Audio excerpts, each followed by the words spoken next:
stress of wonder. It's like leaving a tab open in your head. I don't know if this one thing got completed because I didn't handle it. Then going to find like it didn't get done yet. You know what I mean? Like if we're doing things differently and we handle things, we definitely do things as systematic as we are. We do things differently. The way I workflow is very different than how she workflows. Us too. You don't want to get mad at someone for not workflowing like you. That isn't healthy. Well, we know that with running the brokerage, there is no right way to running a real estate business. There is no right way to being a realtor or having a successful business. There isn't a magic secret sauce, or, you know, the way he does it, the way I do work, the way you work, we're all different, but it's all effective, and we work hard for our clients. So when we put our businesses together and try to make our business mirror each other, it's impossible because we have different businesses. Even though we're in the same field and we're partners, we just work differently. I think what we do a lot is we do that, like work separately, but then if you're like, you realize you double book something, you realize, oh my God, like something happened and now I have to go over here. I'm going to be, you know, not available to do what I wanted to do. The other thing I had to do, I reach out to her and she's my backup plan. Right. Like, you know what I mean? And she really, if she's not busy doing something, she steps in and jumps in, and opens the door for an inspector, stuff like that, that you would say you know, we misschedule things, right? I mean, I do.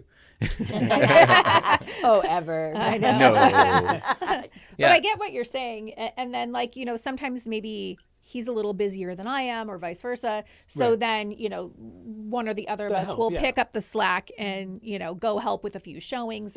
But I think the idea behind it is that our clients always have the both of us to rely on. Yeah. It's not just one person and one person's schedule that has to align with theirs. They've got us both at their disposal if need be. Right. And accountability. I don't know about you guys, but, you know, there's a sense of in the morning when I get up and sometimes I'm not feeling like I want to be that motivated.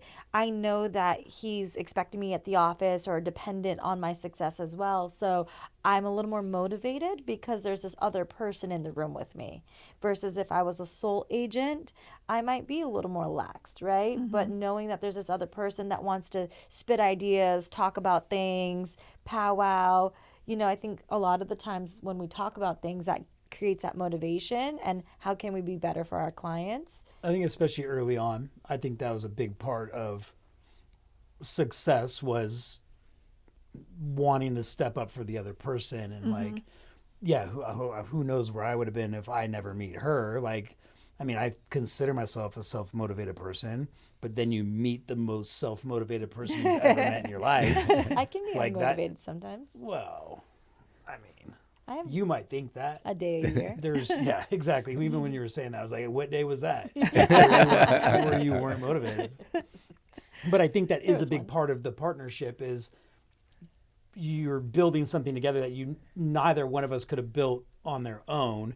And it, you know, the yin and yang created this other thing through the magic of meeting. Because there's things I know you've added to, obviously, my business, because I wasn't in real estate, but it was more than that. It was like, oh, this would be cool. Like we were building this thing, like spitting ideas and going, what would be cool is that, and then latching onto that and then doing that thing. So we always call ourselves doers. Like everything we ever came up with, we did it. There was nothing we were like, you know, it'd be cool. And then we just let that go away. Right. You know, it'd be cool. Well, yeah, let's do that. I feel like we've gotten ourselves in some like really random projects where I'm like, look, we're doing this idea and I have no idea where it's going to go, but we're doing it. And we are like, but it always works. I mean, that rap video thing was, I mean, that was a good one. That was iconic. You know what? I think during the time like where it was edgy though, right? It was edgy. It was definitely 2014. Yeah. Wherever you're watching this, cut to that right now. Seriously, if it weren't for the everyday I'm hustling guy, right? What did he do? Did he do a cease and desist? I mean, seriously, like let it go. Like let's on YouTube. We got pulled down multiple times. We were up to, I think we were pushing like 1 million views. Oh my God, no way.